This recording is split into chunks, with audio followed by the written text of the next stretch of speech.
Hello everyone and welcome to a new Blender tutorial video. In this video we are going to be modelling a sword in EEVEE engine. So to start, shift a mesh cube, scale it inwards, move it up, enable transparency, press tab, scale it in, put it up to about here, scale it in some more.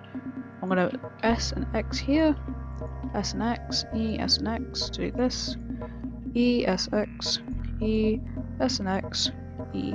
And I'm going to drag this all the way down, like so.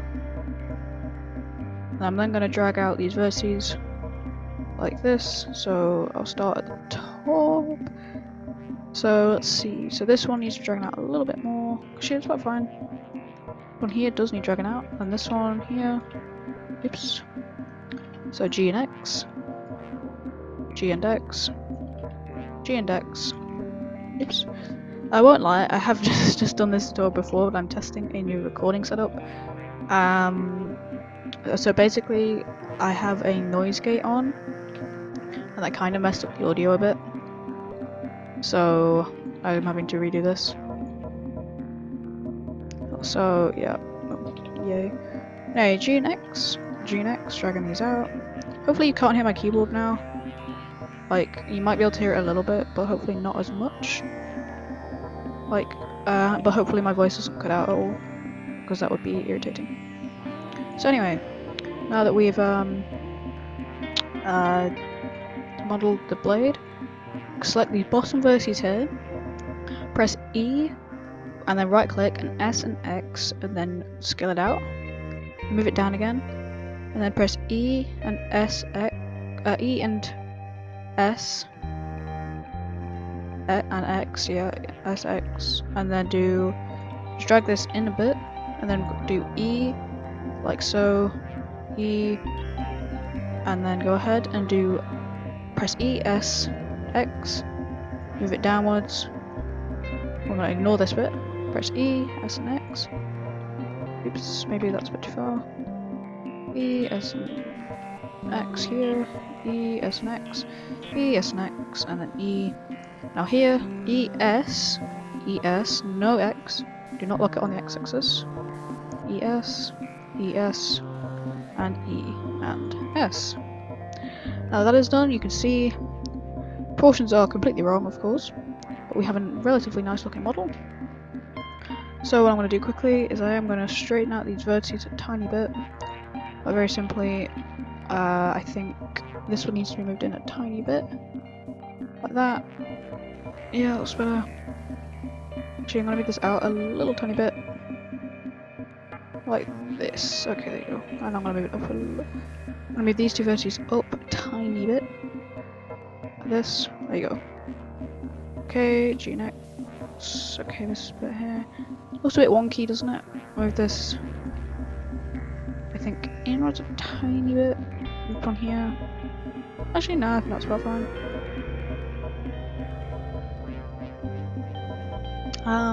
Yeah, that's about right. Okay, so now I'm gonna grab this blade by selecting these vertices here.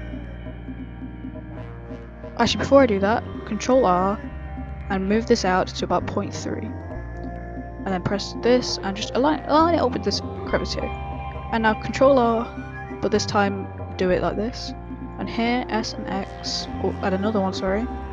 And now do S and X, like so. Next, grab all of these middle vertices that you've just created, like this, up to here. Press E, S and Y and scale it into 0.7. It should look, sorry, E, S and Y. And then after you've done that, press I and move it into 0.05, 0.06 rather. And now press S and Y and do 0.8 by holding Control. Now we have a nice little inset to our sword. Yeah, actually this looks pretty good. So next I'm going to press Tab, Numpad 1, Transparency. Select all of these bottom vertices like so. Make sure that's it. Plus, go onto your Material tab and New, Plus, and then assign this and call it Blade. And make sure it's assigned.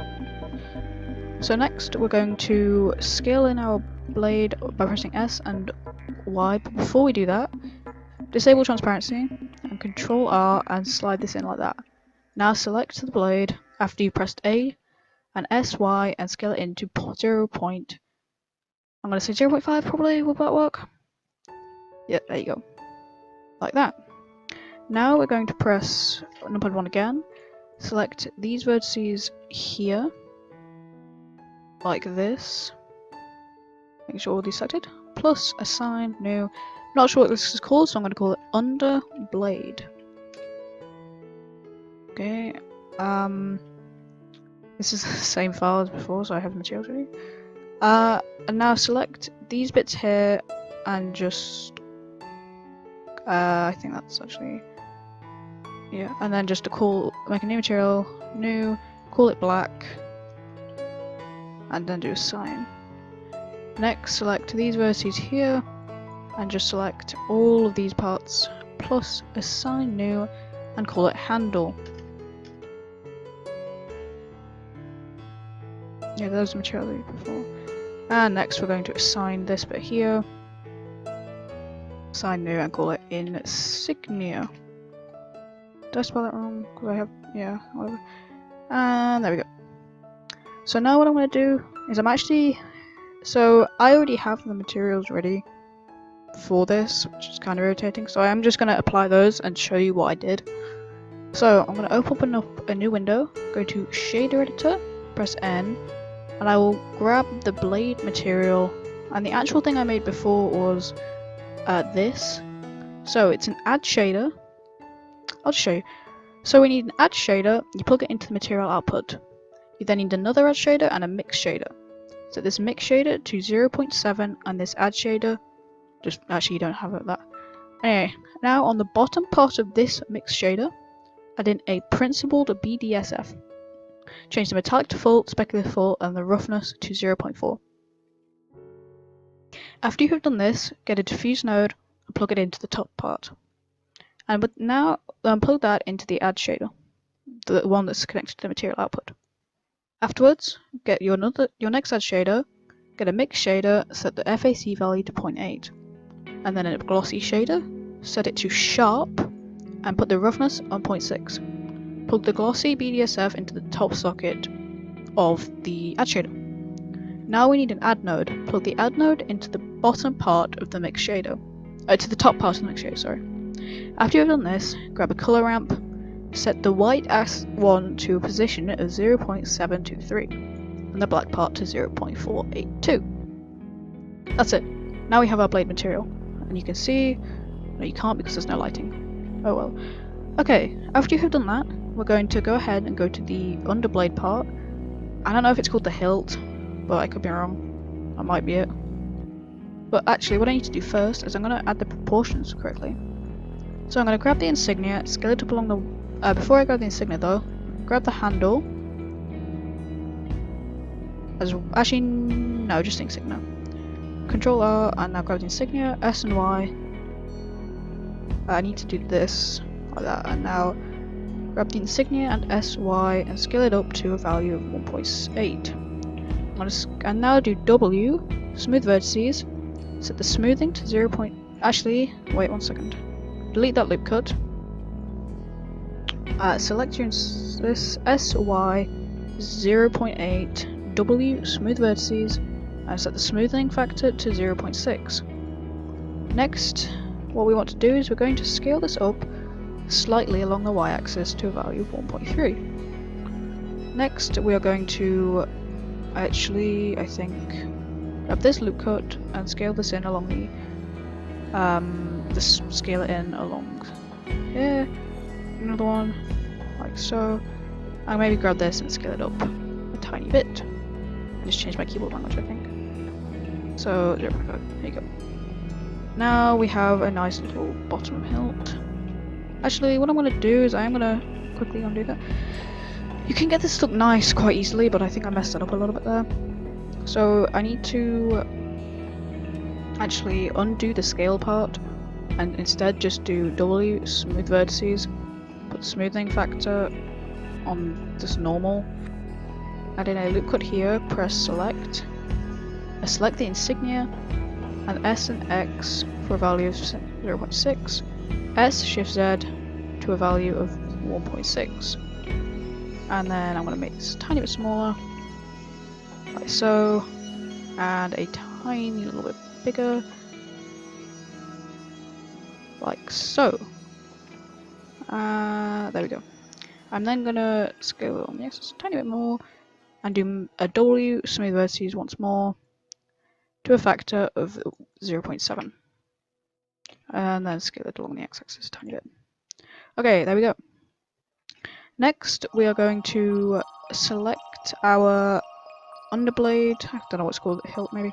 Scales, add in 2 loop cuts here, like so. Select S, Y. I'm going to scale this up to a value of about 1.4. You can see there are some more vertices here, but select these by holding Alt and Shift and clicking, right clicking or whatever it is, and now assigning. After you've done this, the material we'll be using is pretty much the exact same as the blade. So simply copy it by selecting them all, selecting everything in here, pressing Ctrl C, or going to the top, pressing Node Copy. After you've done that, paste it in your underblade section, and the only thing you're going to be changing is the base color of the principal BDSF shader. So click on it and change the V value here to 0.6. After you've done that, that is literally it. I also may have forgotten to mention that you need to change these here.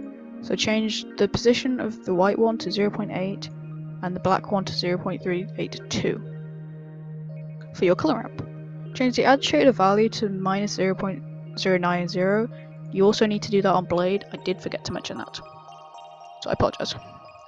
Next, for this black part, it's very simple. Just change the base color for the principal BDSF down to a value of 0.1, and then very simply change the specular to 0.4 and the roughness, I think, up to a value of 0.7, and that ought to be it. Next, for the handle, it is a hang on, where is it? Have I done the handle? Yeah, here you go, this one. It's very simple. All we need is a setup like this. It is quite a simple one.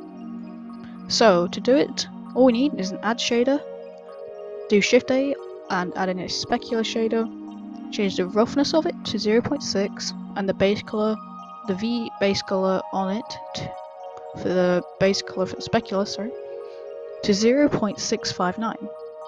After you've done this, go to roughness and put it on 0.6. That is all. Plug this into the bottom value of the add shader. Next, add a mix shader and plug it into the top value of the add shader. Next, add in a gradient texture, plug it in to the bottom of the mix shader. And a color ramp with the white value on 0.709 and the black one on 0.527. This is the position value. Plug that into the vector for the gradient texture. The gradient texture can be located inside texture, gradient texture, and the color ramp converter color ramp. You can also simply search. Next, input and object info. Set this to random and plug this into the FAC value for the color ramp. Next, glossy, set it to Beckman, roughness 0.5 and plug this into the top for the mix shader. Set the mix shader FAC value to 0.6. That is all. For the insignia, it's a very basic gold shader. All we need is a mix shader with the value of 0.7. Specular, set the specular to this, so the H to 0.099, the S to 0.971, and the V all the way up. Put the roughness on 0.4 and the actual specular part to the V of 0.732. Next, change your mix shader FAC value to 0.7, add in an add shader, and then grab in a glossy, change the color of it to 0.613, the roughness stays the same, and set it to Beckman if it isn't already. Next, go to converter, add in a math node, and change the math node, not converter, sorry. Go to color, mix RGB, change it to multiply. Plug this into your add shader, and in that, grab a color ramp, set the first color, the white value, to the position of 0.877. Then change the color scheme to it to 012. It can be what you want. You can either have it set to gold, or you can do what I have done here. Set the other value to a position of 0.309 and a darker gold value, such as this. Next, add in another mix RGB, but don't change it to multiply. Put it, and then simply change the colors to very similar. So this one here, and this one here. And that's literally it. Now we have, and then assign this to the insignia part. After you've done this, we are going to add in our lighting, but remember to save. Next, Shift A, Mesh Plane. After pressing, don't be like me. First, however, press Shift S and press 1 on your keyboard. And now add in that plane. Scale up to a value of 9, S, and press 9 on your keyboard. Press Tab, W, Subdivide. Change the number of cuts to 15 in this bottom left hand corner here. Press Tab, and we're going to very simply, first of all, UV unwrap it with U and press numpad 7 on your keyboard and do U, project from view bounds. After you have done this, we're going to go to the texture paint section, add in a base color of full white, or very close to full white, and a specular, leave it as is. Set your color picker to full white, press numpad 7, and simply drag it around where the sword will be lying, like this. Next, add in a roughness, and do the same. Very simple. After you've done this, add in a metallic, set it to full white, and do the same. Like so. Very simple. After you've done this, we can go back to our layout tab and press rendered, and you can see we have a darker section here. This is where our sword will lay. It's only darker though because of lighting. And next, add in a light sun. We're going to be seeing where we want our lighting to be. I'd say about here looks nice. Next, we're going to be object, set origin to geometry. We're going to press R and X and do minus 90 degrees. G and Z, hold control, and you can see our sword looks pretty nice. If I was to rotate the sun, that would be cool if you can do that, to a sort of nice angle, you can see it has quite a nice shine on it. As you can see, it looks very nice. We have a nice gold shade down here, but we have, however, forgotten something. What we've forgotten, well, first of all, I am going to set my sun to an angle that I like. I think that this angle looks quite cool, although you simply grab the yellow dot and set it somewhere you want. Next, I'm going to add in a camera, numpad 0. I'm going to set it to camera angle that I think looks nice. So I'm going to try and get some shine on the sword. It should be fairly easy. Like, as you can see, shine on the sword about here. I'm going to increase the focal length, like so. After we've done this, I'm going to go onto viewport display and enable limits. Next, enable depth of field. Change your blades to 4 and your f-stop value to 1.3. Put your ratio to 1.5. Change your distance so that the white value, which has just shown up, is right on your sword. If you move it any closer, you can see it gets very blurry. We want our sword to be just about in focus. We want everything else behind it to have some blur. So I think, do this, all we need to do, you see here, if we increase our ratio or decrease our ratio, you can't really see anything, but you can see on this outskirts here it is blurred. I may rotate this slightly. Maybe increase the length a tiny bit. I want it to focus here, like so. I'm going to make sure that the angle is something I like, making sure that that yellow marker there stays the same. Okay, that is a nice angle, so save. Next, I'm going to go ahead and add in a subdivision surface modifier. Change the render to 4, quality to 4, the viewport to 2. Tab, and we're going to tighten this up. So, press Ctrl R inside here and set it to 0.8 and then 0.8. Like so.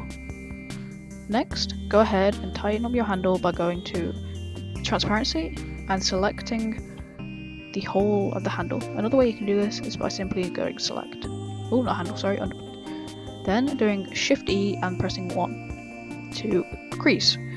After you've done this, we're going to select this part and do the same. Set it to a value of 1. We're then going to tighten this up like so, and we're going to tighten this up to 0.3 and 0.3. Then tighten this up here and this here. You can see this looks quite nice now. Actually I think that's pretty good. Have I missed anything? I have not. So you can see this looks pretty cool. We go to render view now, you can see we have a nice looking sword. Save again. Now if we were to render this out, you can see it looks pretty nice. The last thing I'm going to do is I'm going to add in a actually you don't have to do this, but I'm going to bake the lighting by going to light probe and reflection cube map. And I'm going to then, this is pretty good already. You can change your radius so it fits the sword. So I'm going to move mine back here, increase the radius slightly, move it back, and the fall off is what you want your sword to be in. I want my fall off to be up slightly, and I'm going to move it like so. You can see now if I decrease the fall off a tiny bit, like this, there we go. Next I'm going to increase the intensity to 1.1, or 1.2 sorry. Next I'm going to go ahead and go to my render settings and go to indirect lighting and press bake cube map only. As you can see, it's already done. So actually I'm going to increase my cube map size to 2048 and my occlusion can stay on 32 sorry. Radiant smoothing to 0.2 and everything else can stay the same. I'm now going to delete the lighting catch and rebake. Yes, it's now baked. Now I'm going to go into my camera view and I'm going to go to render, or first go to your render settings and set it to 128. Then go to compositing tab, add Shift A, filter, and add in a denoise node. If you're using HDRI, you will enable the HDR option. Next, render image. This will not take long, as you can see, but we have a very basic and pretty nice looking sword. If you want to increase the subdivisions, feel free. I will increase my render subdivisions to 6, any higher and it might crash. It might crash as it is anyway. You can see it is taking a bit longer. And there you go. This is 6 subdivisions. You can see this looks very nice. You have lots of detail, the blade looks cool, the material is nice, and they're all very basic materials. So, if you enjoyed this video, please make sure to like and subscribe. It will mean a lot. It is, hopefully, quite a quick video. You could, if you wished, set this to be a cycles engine, which I'm going to do now. If you do this, you will see it will still somewhat work, but because we have a specular node, you will have to replace that with something else, otherwise it will look weird, because the cycles engine does not support the specular node. Another thing you can do is you can increase your render samples to say, well, you could also go ahead and add in some volumetric lighting if you really want to, by going to your world. I'm going to open up a new tab and go to shader editor, set it to world, and go ahead and Shift A and shader volume scatter, I think it is. Plug this into here, change the density, well, to fit. So I suggest about 0.1. I'm then going to add in a mix shader volume absorption, Down to here, change my density to 2, or roundabout. And you can see now, if I decrease this a tiny bit, and decrease this a tiny amount, you can see, so this is full volume absorption and this is full scatter. So I'm going to set it to something like this. And now you can see this looks pretty nice. If we zoom out, we have volumetric lighting. So the closer you get to the sword, the better it will look. So if I was to change my sun lighting to fit this a bit better, or rather change my camera even. So if I was to say change my camera to an angle sort of like this instead, and now render this. Hopefully it doesn't crash.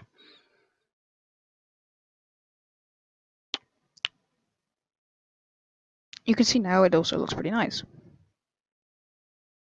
So that is how you set up volumetric lighting. You can change your settings in here. You can change the start or the end, so either upwards or downwards. If you change it upwards, you will see it will get darker. You change your start upwards and you'll see it will get lighter. You can increase or decrease your samples, and you can increase or decrease your distribution. The shadow samples will make a difference, as you can see volumetric lighting on and off. So tile size will also make a difference. So this is 2 pixels, this is 16. You can't really tell here, but if I was to add in a light point, you can see if I was to change this to 2 pixels, looks like this, and 16 pixels, looks like that. Not a very big difference, but you know, whatever. So if you enjoyed, please leave a like and subscribe. Have a nice day, and goodbye.